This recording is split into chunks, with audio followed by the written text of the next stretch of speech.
أعوذ بالله من الشيطان الرجيم. بسم الله الرحمن الرحيم. وما نقموا منهم إلا أن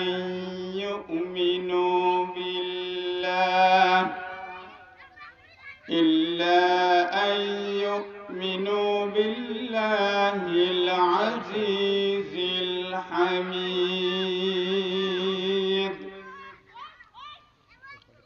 إن الله وملائكته يصلون على النبي يا أيها الذين آمنوا صلوا عليه وسلموا تسليما.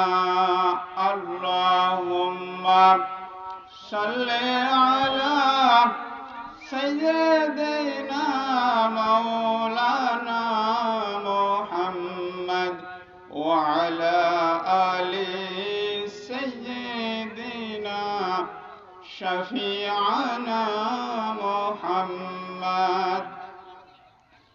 মনটা যদি হইতো প্রবল হাওয়া, হতাম যদি শুভ্র কবুতর, মেঘের ডানায় উড়িয়ে দিতাম মদিনারি পথে, যেথায় আমার প্রিয় রসূল ঘুমাই নিরন্তর,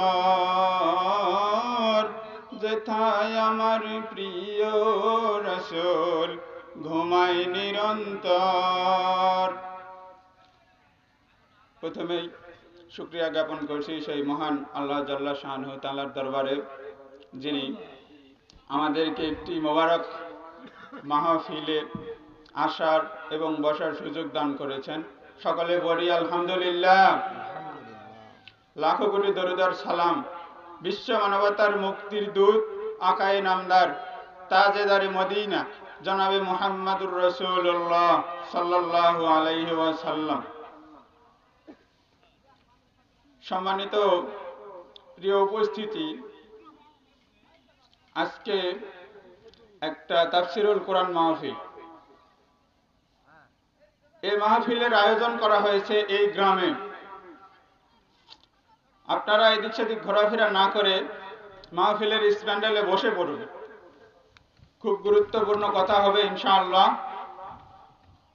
আমি আপনাদের সামনে পবিত্র কোরআনের হাকিম থেকে পবিত্র কোরআনের 85 নম্বর সূরা, সূরা আল বুরুজ, এই সূরা বুরুজ থেকে একটি ছোট্ট একটা আয়াতে কারিমা আপনাদের সামনে তেলাওয়াত করেছি। এর উপরে কিছু কথা বলবো ইনশাআল্লাহ। আল্লাহ তাআলা এই সূরা বুরুজের মধ্যে বলছেন, অনেকগুলো বিষয়ের কসম খেয়েছেন আল্লাহ তাআলা সূরার প্রারম্ভেই বলছেন, বিসমিল্লাহির রহমানির রহিম, ওয়াস-সামাই যাতিল বুরুজ। আল্লাহ তাআলা বুরুজ বিশিষ্ট আসমানের কসম খাচ্ছেন। এই বুরুজ সম্পর্কে তাফসিরে মুফাসসিরে কেরামগণ ব্যাখ্যা করেন যে বুরুজ হচ্ছে আকাশের 12টা তারকার নাম। বড় বড় 12টা তারকা আছে, এই 12টা তারকাকে একে একে বুরুজ বলা হয়। এরপরে আল্লাহ তাআলা আবার কসম খাচ্ছেন যে ওয়াল ইয়াউমিল মাউউদি ওয়া শাহিদিন ওয়া মাশহুদ, এবং প্রতিশ্রুত দিবসের কসম। ওয়াল ইয়াউমিল মাউউদ, প্রতিশ্রুত দিবস। এই দিবসের ব্যাখ্যা সম্পর্কে তাফসিরে মুফাসসিরিনে কেরাম বলছেন যে এই প্রতিশ্রুত দিবস হচ্ছে কিয়ামতের দিন। কিয়ামত অবশ্যই হবে, এবং সেই দিন আপনাকে আল্লাহ রাব্বুল আলামিনের সামনে আপনাকে আমাকে দাঁড়াতে হবে। ওয়া শাহিদিন ওয়া মাশহুদ, এবং হচ্ছে যারা সাক্ষ্য দেয়, সাক্ষ্য দানকারী এবং যে বিষয়টাতে সাক্ষ্য দেওয়া হয় এই বিষয়টার কসম খাওয়া হচ্ছে। খাওয়ার পরে চারটা বিষয়ের কসম খাওয়ার পরে আল্লাহ তাআলা বলছেন কুতিলা আসহাবুল উখদুদ, আসহাবে উখদুদ গর্তের অধিবাসীদেরকে হত্যা করা হয়েছে। এই গর্তের অধিবাসী কারা? এই সূরার একটা বিশেষ প্রেক্ষাপট আছে, সেই প্রেক্ষাপটটা সম্পর্কে সহিহ মুসলিমের বর্ণনায় এসেছে এবং সহিহ ইবনে হিব্বান আরো কিছু কিছু হাদিসের কিতাবে এসেছে যে হযরত সুহাইব রুমি, একজন আল্লাহ রাসূলের সাহাবী হাদিস বর্ণনাকারী, হযরতে সুহাইব রুমি এই হাদিসটা বর্ণনা করছেন যে রাসূল সাল্লাল্লাহু আলাইহি ওয়াসাল্লাম সাহাবীদের সামনে দাঁড়িয়ে বলছেন যে সাহাবীরা শোনো, তোমাদের পূর্ববর্তী জামানায় একজন বাদশা ছিল জালেম। কি বাদশা ছিল? জালেম বাদশা ছিল। এই জালেম বাদশার একজন জাদুকর ছিল। এই জাদুকর মানুষদেরকে হচ্ছে ভেলকি দেখাইতো, ভেলকি ভুলকি দেখায় ওই বাদশার পক্ষে করে রাখতো।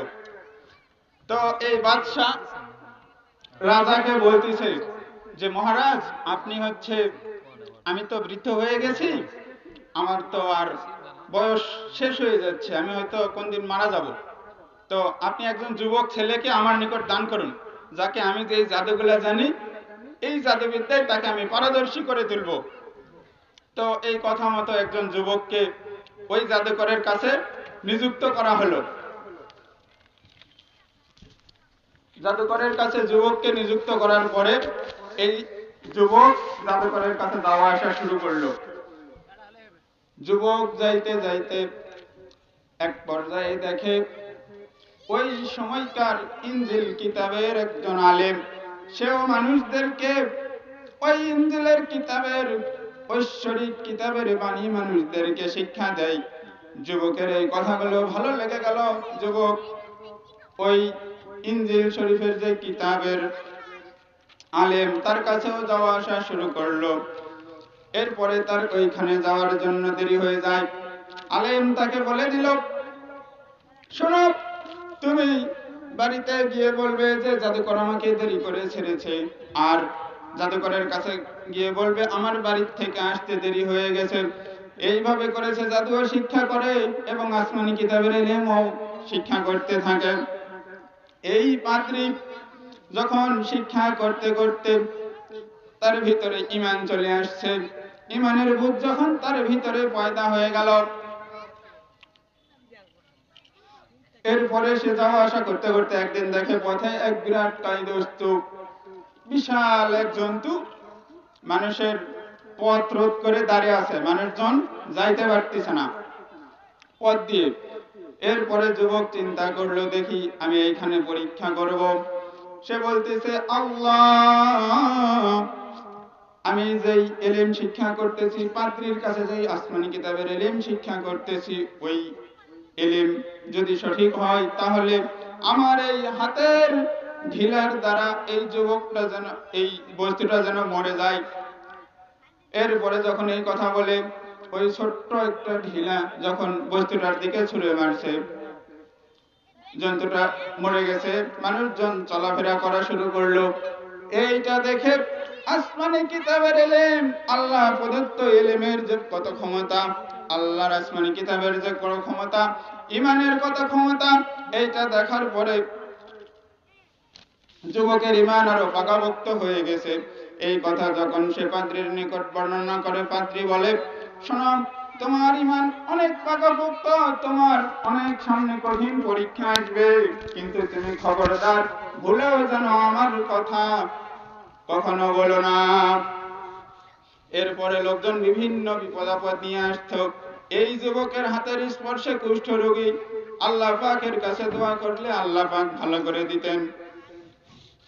ঘটনাক্রমে রাজার সভাসদের একজন ব্যক্তি অন্ধ, সে এই যুবকের কথা জানতে পারল।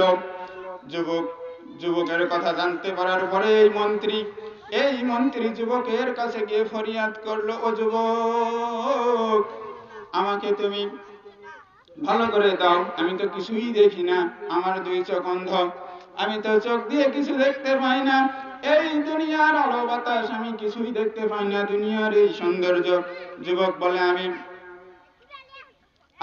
আমি তো আপনার চোখের আলো ফিরিয়ে দিতে পারি না, আপনি যদি আল্লাহর উপরে ঈমান আনেন আমি দোয়া করতে পারি। ঠিক আছে, আমি ঈমান আনবো, তুমি আল্লাহর কাছে দোয়া করো। যুবক এই কথা মতো যখন দোয়া করলেন আল্লাহর কাছে, আল্লাহ তার দৃষ্টিশক্তি ভালো করে দিলেন। এই মন্ত্রী তো পরের দিন সভাসদে চলে গেছে। রাজার দরবারে গিয়ে রাজা দেখতেছে যে মন্ত্রী দেখতে পারতেছে ঘটনা কি। পরে রাজা বলতেছে, এই দৃষ্টি তোমার কে ফিরাই দিল? এই মন্ত্রী রাজার সামনে বলতেছে যে আমার দৃষ্টি ফিরাই দিয়েছেন মহান আল্লাহ পাক। বলেন সুবহানাল্লাহ। আল্লাহ পাক আমার দৃষ্টি ফিরাই দিয়েছেন। পরে যখন এই মন্ত্রীর কাছ থেকে যুবকের কথা জানতে পারলো, যুবককে ধরে আনা হলো। ধরে এনে তার উপরে যখন অত্যাচার নির্যাতন চালানো হলো, ভুল করে সে বলে ফেলছে যে আমি ওই পাদ্রীর কাছ থেকে এই দিনই শিক্ষা অর্জন করেছি, আল্লাহর আদেশ, আল্লাহকে চিনতে পারছি, আমার ভিতরে ঈমান পাকাপোক্ত হয়ে গিয়েছে। পরে ওই পাদ্রীকেও ধরে আনা হলো। পাদ্রীকে ধরে আনার পরে পাদ্রীকে মেরে ফেলা হলো, হত্যা করা হলো। জোরে বলি নাউজুবিল্লাহ। এরপরে এই যুবককে মারার জন্য বিভিন্ন ধরনের ফোন দিয়ে আটতে থাকে। ঈমান আনলে, ঈমানের উপরে অটল অবিচল থাকলে, যে আপনার উপরে নির্যাতনের স্টিম রোলার, আপনার উপরে অত্যাচার নির্যাতন সব দিক থেকে যে আসবে, এই ঘটনাটা সেই ইঙ্গিত দিচ্ছে। আল্লাহ তাআলা এই জন্য পবিত্র কোরআনে সূরা বুরুজের মধ্যে বলছেন, ওমা নাকামু মিনহুম ইল্লা আন ইউমিনু বিল্লাহিল আজিজিল হামিদ, যে তাদের একটাই দোষ ছিল, এছাড়া আর কোনো দোষ ছিল না, যে তারা শুধু আল্লাহ পাকের উপরে ঈমান এনেছিল আর এই ঈমানের উপরে অটল ছিল। এই জন্য এই কুতিলা আসহাবুল উখদুদ, এই গর্তের অধিবাসীদেরকে গর্ত করে করে সেইখানে আগুন জ্বালিয়ে এই ঈমানদার ব্যক্তিগুলোকে হত্যা করা হয়েছে। তাদের দোষ ছিল একটাই, তারা শুধু ঈমান এনেছিল। এরপরে এই যুবককে যখন মারার জন্য বিভিন্ন চক্রান্ত করে সমুদ্রে নিয়ে যায়, সমুদ্রের মধ্যে ফেলাই দিতে যায় নৌকা নিয়ে, আল্লাহ পাক ঝড় তুলে দেয়। ঝড় তুলে দেয়, যারা মারতে যায় তারাই মরে যায়, যারা মারতে যায় তারাই মরে যায়, আর যুবক বেঁচে থাকে। পরে যুবকই বুদ্ধি দিচ্ছে যে শোনো, তোমরা আমাকে এইভাবে মারতে পারবে না, কারণ আমার সাথে আমার আল্লাহ আছে। ওমাই ইয়াতাওয়াক্কাল আলাল্লাহি ফাহুয়া হাসবুহ, যে যারা আল্লাহ তাআলার উপরে তাওয়াক্কুল করে, আল্লাহ তাআলার উপরে ভরসা করে, আল্লাহ তাআলা রিজিক দাতা, আল্লাহ তাআলা বিধানদাতা, আল্লাহ আমাকে চালাইতে পারে, এই বিশ্বাস অন্তরের মধ্যে পাকাপোক্তভাবে যারা করে, আল্লাহ পাক তার জন্য যথেষ্ট হয়ে যায়। এরপরে যুবক বলতেছে, শোনো, তোমরা যদি আমাকে মারতে চাও, আমাকে তীর মারতে হবে। বিসমিল্লাহির রাব্বিল গুলাম বলে, বিসমিল্লাহির রাব্বিল গুলাম বলে তীর মারতে হবে, এবং ফাঁকা ময়দানে লক্ষ লক্ষ মানুষের সামনে। এরপরে যখন সেই একই কায়দায় তীর নিক্ষেপ করলো, তখন তো যুবক মারা গেল। লোকজন দেখলো যে এ তো আল্লাহর নামে তীর মারার পরে যুবক মারা গেল। আর সমস্ত লোক তখন লক্ষ লক্ষ লোক আল্লাহ তাআলার উপরে ঈমান নিয়ে আসলো। বাদশা যেই ভয়টা করছিল যে আমার থেকে লোকজন ছুটে যাবে, আমার উপরে বিশ্বাস থাকবে না, বাদশা তো প্রভু দাবি করত। বাদশা তখন রাগে তেলে বেগুনে গর্জে উঠে গ্রামের এবং শহরের অলি গলিতে বড় বড় গর্ত করল। গর্ত করে সেই গর্তে আগুন লাগিয়ে দিল। আগুন লাগিয়ে দিয়ে ওই আগুনের ভিতরে এই ঈমানদার লোকগুলোকে ফেলে ফেলে পুড়তে লাগলো। আল্লাহ তাআলা সেদিকে ইঙ্গিত করেই বলছেন, কুতিলা আসহাবুল উখদুদ আন-নারি যাতিল ওয়াকুদ, যেই গর্তের ইন্ধন ছিল শুধুমাত্র আগুন। إذ هم عليها قعود وهم على ما يفعلون বিল-মুমিনিনা শুহুদ। তারা ওই গর্তের পাশেই বসেছিল। ওয়াহুম ইযহুম আলাইহা কুউদ ওয়াহুম আলা ইয়াফআলুনা বিল-মুমিনিনা শুহুদ। এবং তারা ওই মুমিনদের সাথে যে কাজ কারবারগুলো করেছিল, ইমানদার ব্যক্তিদেরকে ধরে গর্তে পড়া হচ্ছে, আর তারা এই বিষয়ে তারা নিজেরাই সাক্ষী ছিল। নাকামু মিনহুম ইল্লা আন ইউমিনু বিল্লাহিল আজিজিল হামিদ। পরাক্রমশালী আল্লাহ তাআলার প্রতি ঈমান আনা ছাড়া তাদের আর দুই নম্বর কোনো অপরাধ ছিল না। একটাই অপরাধ, তারা শুধু ঈমান এনেছিল। আল্লাযী লাহু মুলকুস সামাওয়াতি ওয়াল আরদ ওয়া হুয়া আলা কুল্লি শাইইন শাহীদ। আসমান এবং জমিনের রাজত্ব যেই মহা পরাক্রমশালী আল্লাহ পাকের, এবং তিনি সকল বিষয়ে সাক্ষ্য, সকল বিষয় তিনি কিছু দেখেন। এই পৃথিবীটা আল্লাহ রাব্বুল আলামিনের কাছে তার মুঠের মধ্যে আছে, তিনি তার মুঠের ভিতরে এরকম করে দেখতে পারেন, এবং এই পৃথিবীর উপরে সব সময় তার কন্ট্রোল থাকে। তো যে কথা বলতে যাচ্ছিলাম, তারা যখন এই মানুষদেরকে পুড়তেছিল গর্তে ফেলে ফেলে, তখন একজন দুধের বাচ্চা শিশু সহ একজন মা আসছে। সেই মাকেও গর্তের মধ্যে পোড়া হবে। মা এমন একটা পরীক্ষার মধ্যে পড়ে গেল, মা চিন্তা করতেছে আমি ঈমান ছেড়ে দিব, এই দুধের বাচ্চাটা আমার মারা যাবে। আহারে, কত কষ্ট করে, কত যন্ত্রণা সহ্য করে এই বাচ্চার ডেলিভারি আমি করি, এই বাচ্চাটাকে আমার আগুনে ফেলা হবে, আমি কি ঈমান ছেড়ে দিব নাকি এই বাচ্চাকে বাঁচাবো? বাচ্চাকে বাঁচাইতে গেলে আমার ঈমান চলে যায়, ঈমান রাখতে গেলে আমার বাচ্চা চলে যায়, আমাকেও তো যাইতে হবে। ইন দি মিন টাইম, ঠিক এই সময়ে আল্লাহ তাআলা বাচ্চার জবান খুলে দিলেন। বাচ্চা বলতেছেন, মা কিসের চিন্তা করো, কয়দিনের আর দুনিয়া থাকবাই, আর এখানে কয়দিন? আল্লাহর উপর ভরসা করে তাওয়াক্কুল করে আগুনে ঝাঁপিয়ে পড়ো, তোমার সামনে জান্নাত অপেক্ষা করতেছে।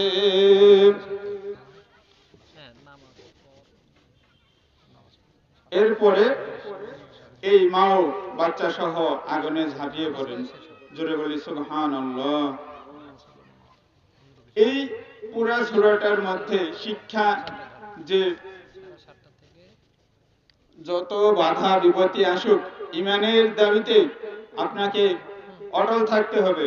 রাসূল আকরাম সাল্লাল্লাহু আলাইহি ওয়াসাল্লাম হাদিসের মধ্যে বলেছেন, মান ক্বালা লা ইলাহা ইল্লাল্লাহ দাখালাল জান্নাহ। যেই ব্যক্তি ঈমান আনবে, এই কালেমা পড়বে যে সমস্ত সৃষ্টি জগতের কোনো অধিপতি নাই, আল্লাহ পাক ব্যতীত আর ইবাদত পাওয়ার যোগ্য ইলাহ, মাবুদ, রব কেউ নাই, এবং এই কালেমার উপরে যে ব্যক্তি দৃঢ় থাকতে পারবে মৃত্যু পর্যন্ত, সেই ব্যক্তি জান্নাতে প্রবেশ করবে।